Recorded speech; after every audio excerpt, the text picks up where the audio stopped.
Welcome back. So today we're on page 12 of your Essential Elements for Ukulele, Book 1.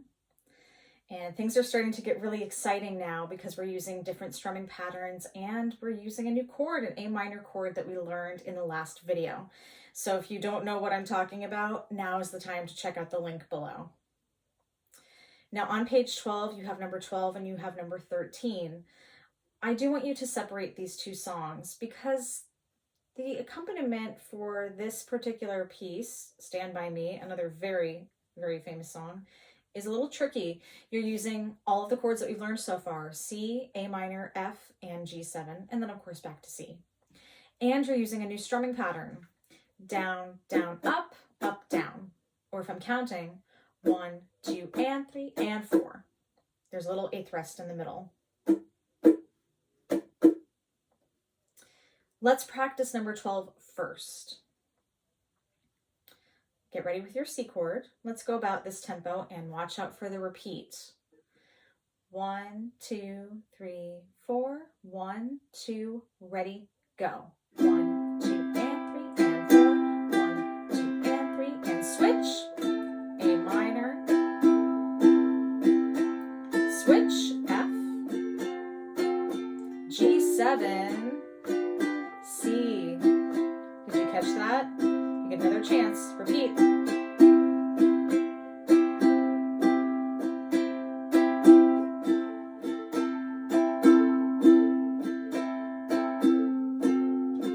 Switch. Switch.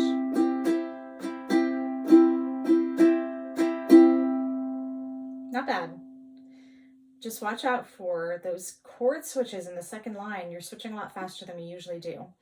You're only playing your F chord for one measure and then your G7 chord for one measure. And then we go back to C. I recommend practicing number 12 before you move on to number 13 because it's going to be a little bit tricky when you start to sing. You have to keep that chord pattern. You got to keep the rhythm and keep the right chords.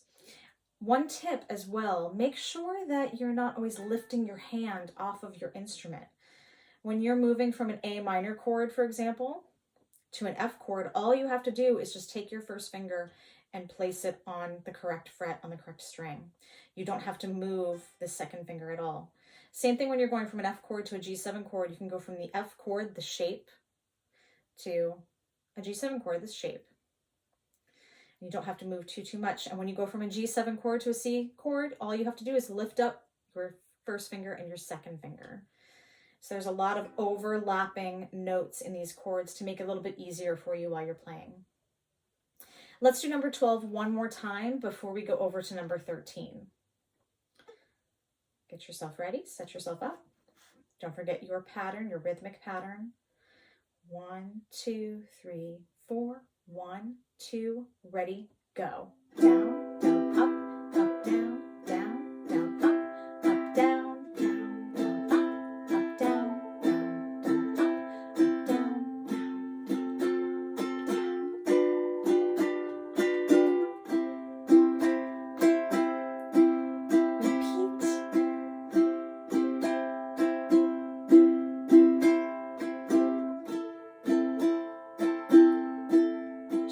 your first finger, leave that first finger down, there you go, leave that third finger down, good job. I'll see you in the next video.